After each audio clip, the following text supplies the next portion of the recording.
Hola, tutorandos de YouTube, ¿qué tal? En la clase de hoy vamos a ver cómo integrar distintas densidades para obtener masas. Vamos a ver cómo este concepto de densidad y el de integral de longitud, área y volumen se complementan para calcular masas de figuras en las cuales la masa no se distribuye de forma uniforme. Nos queda bastante cálculo por delante, así que a ello de golpe. La densidad más conocida de todas es la densidad volumétrica, que se define normalmente con la letra ρ y es igual a la masa que tiene un objeto dividida por su volumen.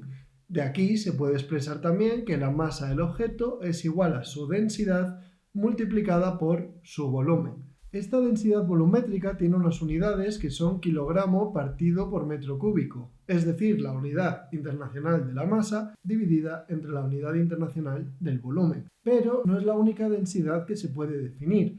También podemos definir la densidad superficial, que se suele emplear con la letra sigma, dividiendo la masa de un objeto entre el área de dicho objeto, suponiendo que tuviésemos, por ejemplo, un plano o la superficie de una esfera, y entonces la masa sería la densidad superficial multiplicada por el área. En este caso, las unidades de la densidad serían kilogramos divididos entre metro cuadrado. Por último, podríamos tener también la densidad lineal, lambda, que sería la masa que tiene un objeto unidimensional dividido entre la longitud. Es decir, que en este caso la masa sería la densidad lineal multiplicada por la longitud y por tanto las unidades de esta densidad lineal serían kilogramos partidos por cada metro. Pero todas estas fórmulas no son generales, dado que en todas ellas estamos presuponiendo que la densidad sería constante. Tanto en la volumétrica como en la superficial como en la lineal, en estas fórmulas estamos suponiendo que en todos los puntos del volumen o en todos los puntos de la superficie o en todos los puntos de la línea, la densidad es la misma, es decir, que es la misma cantidad de kilos por cada metro cúbico o por cada metro cuadrado o por cada metro.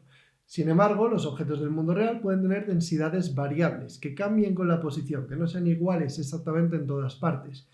Y en esos casos, estas fórmulas no son generales. Cuando la densidad puede cambiar, lo correcto sería decir que la densidad volumétrica sería la derivada de la masa con el volumen, cómo cambia la masa con el volumen, y por tanto la masa sería la integral de la densidad volumétrica en el volumen, es decir, sumamos la densidad volumétrica para todos los puntos del volumen. Por otra parte, la densidad superficial sería la derivada de la masa con el área y por tanto la masa sería la integral de la densidad superficial en el área. Por último, la densidad lineal sería la derivada de la masa con la longitud y por tanto la masa total sería la integral de la densidad lineal en la longitud del objeto. Vamos a ver todo esto con ejemplos, que es como mejor se entiende. Y vamos a empezar por la longitud. Pongamos por caso que tenemos una barra, como esta de aquí, que se extiende desde x igual a 0 metros hasta x igual a 3 metros, es decir, la longitud de la barra son 3 metros. Y vamos a suponer que a medida que nos alejamos de x igual a 0, la densidad cada vez es mayor, es decir, vamos a suponer que la densidad lineal de masa es, por ejemplo, 500x. ¿Qué significa que la densidad lineal de masa sea 500x? Pues significa que cuando x es igual a 0, la densidad lineal de masa son 0 kilos por cada metro, esto sería aquí al principio de la barra, significa que cuando x es igual a 1 metro, lambda va a ser igual a 500 kilos por cada metro, esto sería lo que sucedería más o menos en 1/3 de la barra, que cuando x es igual a 2 metros, lambda es igual a 1000 kilos por cada metro, esto sucedería en 2/3 de la barra, y que cuando x es igual a 3, al final lambda vale 1500 kilos por cada metro. Esto sería lo que sucedería hacia el final de la barra. Aquí debería haber puesto, por cierto, metro en todas las x. Y ahora la cuestión es, sabemos que cuanto más cerca estamos de x igual a 3 metros, más rápido crece la masa porque hay una mayor densidad. Ahora la cuestión es, ¿cuál es la masa total de la barra? Pues la masa total de la barra va a ser nada menos que integrar la densidad lineal de masa en la longitud. Como estamos recorriendo el eje x, para hacer esta integral multiplicamos por el diferencial de x y nos queda la integral de 500x por dx, que se trata de la integral de una potencia y da como resultado 500 partido por 2 por la variación de x al cuadrado. Es decir, 250 veces la variación de x al cuadrado, que es 250 por x final al cuadrado, que sería 3 al cuadrado, menos x inicial al cuadrado, que sería 0 al cuadrado. Este 0 se cancela, nos va a quedar 250 por 9 y por tanto lo que vamos a tener aquí son 2250 kilos. Esta sería la masa total de esta barra, integrando la densidad a lo largo de la longitud. Vamos ahora, por ejemplo, con un área y vamos a coger el área del círculo, es decir, vamos a tener que trabajar con coordenadas polares. Vamos a pensar que tenemos un objeto circular donde r mide la distancia al centro y θ mide el ángulo girado con respecto al eje X, que sería este eje horizontal de aquí, y el eje Y sería este eje vertical de aquí. Vamos a decir que el radio total del objeto son, por ejemplo, 2 metros, y vamos a decir que su densidad superficial no es constante. En particular, vamos a considerar que la densidad cambia con el radio. 2000 por el seno cuadrado de θ dividido entre 1 más r. Es decir, que a medida que r crezca, esta densidad se va a reducir y además también va a depender del valor del seno de θ.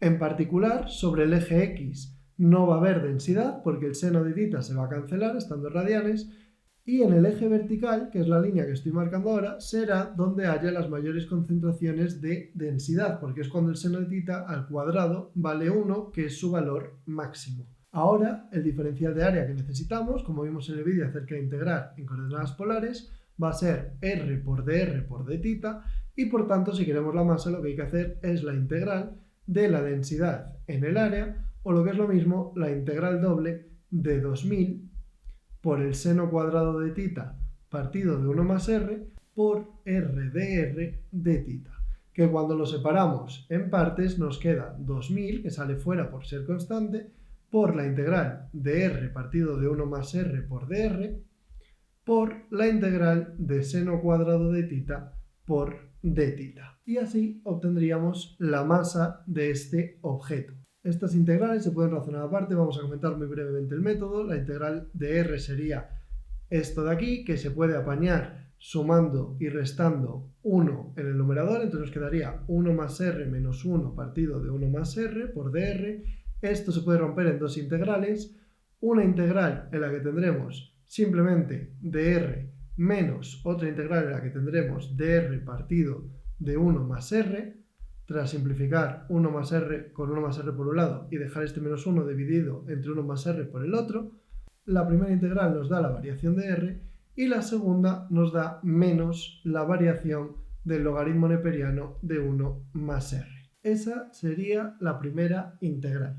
Se puede comprobar muy fácilmente que derivando esto da 1 menos 1 partido de 1 más r, que efectivamente si reagrupamos es 1 más r menos 1 partido de 1 más r, que era nuestro punto de partida, es decir, r partido de 1 más r.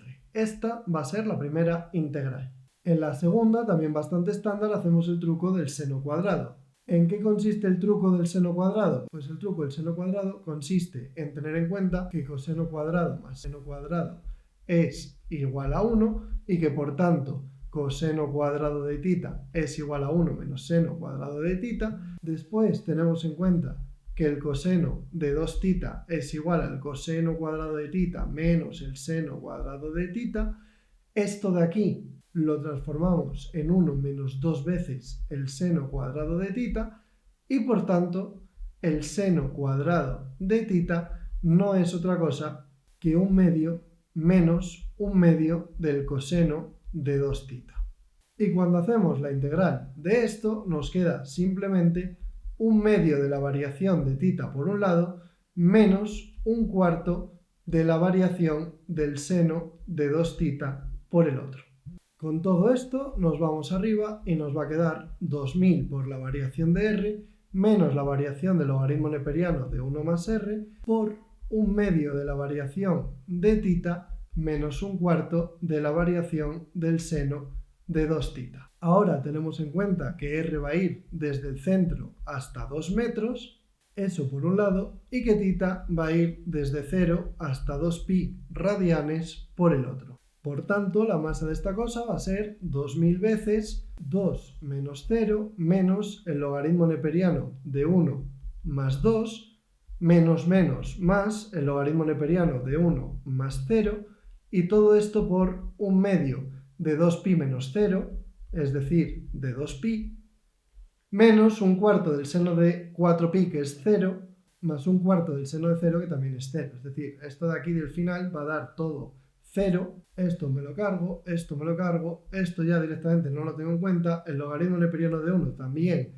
es 0, y todo esto de aquí da 5.660 kilos. Esta sería la masa de este objeto. Lo complicado es hacer las integrales, no entender el concepto de que hay que integrar la densidad en el área. Por último, si nos vamos al caso del volumen, vamos a escoger un ejemplo más sencillito. Vamos a dibujar un cilindro, por ejemplo este que tenemos por aquí, en el que R va a ir desde el centro hasta 4 metros, por ejemplo, θ va a ir desde 0 hasta 2pi radianes por dar toda la vuelta, y z, que será la altura, va a ir desde 0 hasta 5 metros. Digamos que la altura del cilindro son 5 metros y que el radio son 4. Evidentemente el dibujo no estaría a escala, tendría que tener el radio mucho más grande, pero no pasa nada. Y ahora vamos a considerar una densidad volumétrica que crezca con el radio y que crezca con la altura. Es decir, que cuanto más lejos del centro y más alto, mayor sea la masa del cilindro. Entonces, por ejemplo, podemos poner pues 1000 por r y por z cuadrado. No nos vamos a complicar mucho la vida. El diferencial de volumen, como vimos en las integrales de coordenadas cilíndricas, va a ser r por dr por dθ por dz. Y ahora, si queremos la masa de esta cosa, tenemos que integrar la densidad de volumen en el volumen, es decir, tenemos que integrar 1000 por r por z cuadrado por r por dr por dθ por dz con una triple integral, y esto nos va a dar el 1000 que queda tranquilito fuera por la integral de r cuadrado por dr por la integral de θ por la integral de z cuadrado de z. Y esto nos va a dar 1000 veces un tercio de la variación de r al cubo, regla de la potencia, por la variación de θ por un tercio de la variación de z al cubo. Traducción, nos va a quedar 1000 novenos por 4 al cubo menos 0 al cubo por 2pi menos 0 por 5 al cubo menos 0 al cubo. 5,58 por 10 elevado a 6 metros cúbicos. Y ya tendríamos un ejemplo de cada. Y esto sería todo por hoy.